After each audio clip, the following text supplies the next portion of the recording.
au final, je me suis rendu compte que en fait, ça pouvait être un méga kiff de manger des légumineuses et des légumes, mais il fallait juste que je change ma façon de cuisiner. Ils savent rendre ça sexy et sympa. Tu peux le faire à la maison, il faut juste apprendre.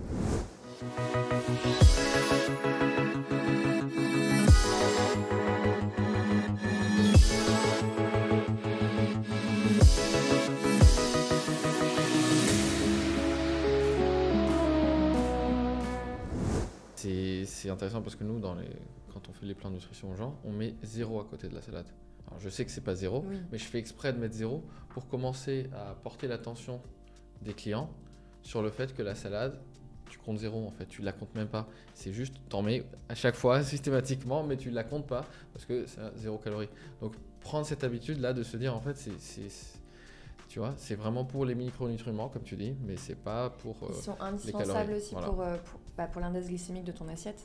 Donc tu peux pas faire l'impasse en fait sur les végétaux. C'est essentiel. Et même pour la santé de ton microbiote, pour le bon fonctionnement de tout ton système, tu as besoin de ces végétaux. Donc c'est indispensable. Maintenant, il faut savoir qu'ils ne nourrissent pas, mais qu'ils doivent quand même représenter la moitié de ton assiette. Ok, en taille. Ouais, en volume. En volume visuel. C'est ça. Parce que justement, je pèse pas les aliments, je compte pas les calories, donc on fonctionne à l'œil au final. Mais en gros, voilà. Ou si tu mélanges tout, quand tu regardes ton assiette, tu te dis ok, genre la moitié c'est quand même coloré, c'est des légumes quoi. Dans l'autre moitié, en gros, un quart glucides, un quart protéines, en termes tu vois, de volume. Et ce qui va être important, c'est aussi d'avoir les lipides, les graisses.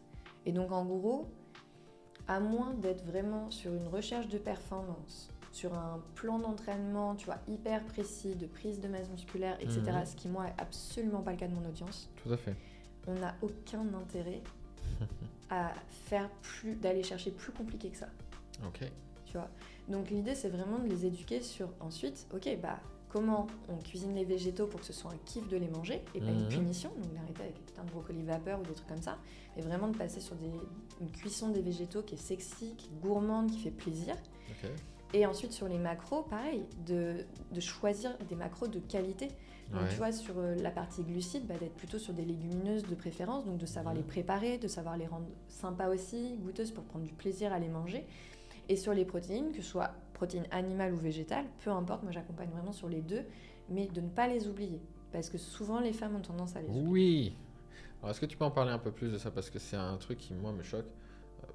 Quand je vais chez des gens, j'allais dire des gens normaux, mais des gens qui ne sont pas de mon monde, qui ne sont pas forcément en mauvaise santé, qui ont peut-être quelques kilos à perdre, mais ce qui me choque, c'est le côté, ils ne mangent que des glucides et des lipides.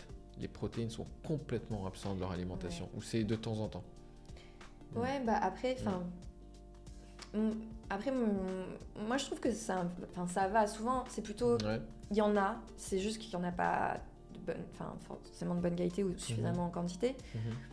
Je trouve que en fait, ce truc, les gens, ils vont manger des protéines, ils vont manger de la charcuterie, ils vont manger du fromage.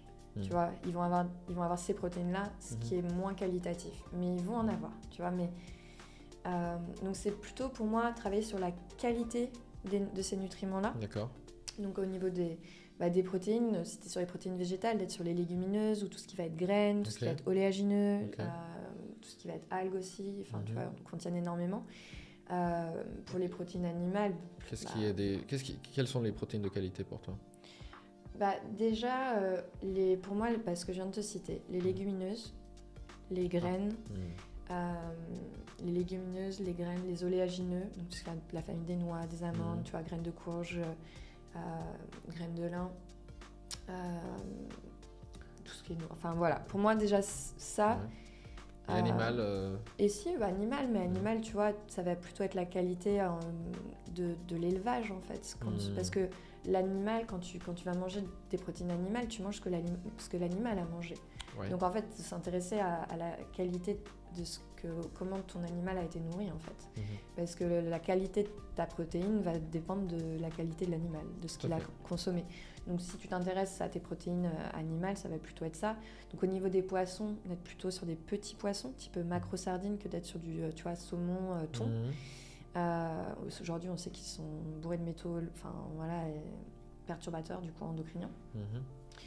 Donc les petits poissons absorbent beaucoup moins ces toxines, donc c'est mieux quand même. Et après, au niveau des œufs, d'être sur, de préférence, des œufs bio, tu vois, et soit poulet, dinde, etc., de faire attention à la qualité de l'élevage et de l'alimentation, quoi.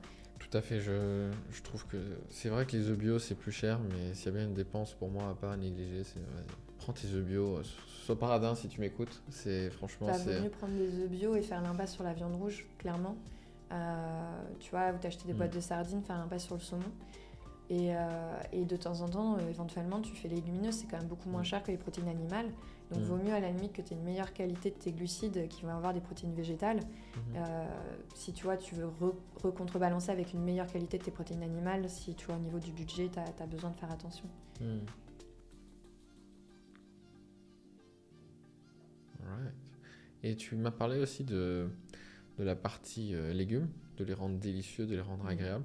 Est-ce que tu as quelques astuces pratiques pour justement sortir de ce truc, c'est dégueu comme un enfant, et rendre ça vraiment délicieux? Ouais, d'aller dans des restaurants végétariens. D'accord. Et de regarder comment ils cuisinent leurs légumineuses et leurs légumes en fait. Ah ouais. Et tu vas voir que, tu vois, même tout ce qui est cuisine orientale aussi, tout ce qui est cuisine turque, marocaine, etc., ils ont des super préparations pour les pois chiches, pour les lentilles, tu vois, le hummus, etc. Ils le rendent super gourmand, super bon. Et en fait, c'est juste apprendre à cuisiner ça. Moi, j'ai beaucoup appris à cuisiner végétarien quand j'étais en Californie. D'accord. Et au final, je me suis rendu compte que en fait, ça pouvait être un méga kiff de manger des légumineuses et des légumes, mais il fallait juste que je change ma façon de cuisiner. Et donc, réapprendre à cuisiner différemment. Et je pense que le meilleur moyen de s'y mettre, c'est d'aller justement dans des restaurants végétariens ou dans des restaurants qui vont proposer à la carte des menus avec ces légumineuses, ces légumes, etc. Et de voir en fait comment ça peut être tellement bon. Parce qu'ils sont obligés d'être créatifs sur cet aspect-là. C'est pas ils sont obligés, mais c'est genre juste ils savent le faire en fait. Ouais. Enfin tu vois, il n'y a pas une obligation, mais en fait ils savent rendre ça sexy et sympa. Et je pense que quand on ne sait pas le faire, on se dit que l'aliment en fait est pas sympa et on ne le consomme pas.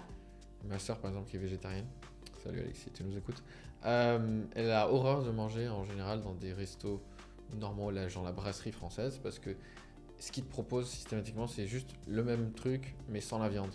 Et donc l'accompagnement c'est naze souvent et ils savent pas vraiment cuisiner. Ça va c'est là que tu te rends compte que une c'est salade verte où on va te dire vas-y prends des frites quoi. Voilà, et t'es là mais enfin c'est pas des légumes. C'est pas des légumes, c'est pas bon, c'est pas intéressant. Et effectivement elle aime bien quand même les restos vegan ou végétariens parce que t'as ce côté où c'est travaillé. C'est travailler tout simplement, mais en fait tu peux le faire à la maison, il faut juste apprendre.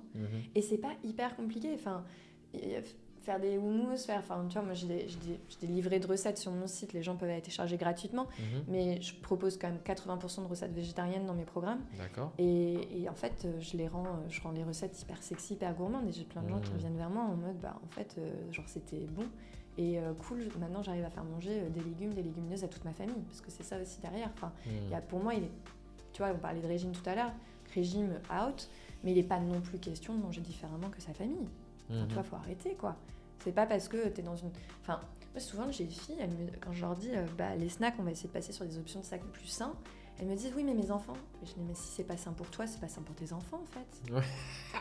J'adore comme si les enfants, eux, ils devaient manger de la merde. Manger de la merde. Ouais, c'est ça m'éclate, non, ça. En fait, genre, si toi, t'améliores ton alimentation, t'améliores tes connaissances nutrition et t'améliores la qualité de tes apports nutritifs, fais-en bénéficier toute ta famille, en fait. Et fais en sorte que ce soit pas une punition pour toi, donc rends ça sexy pour toi, comme ça ils vont kiffer en même temps que toi en fait.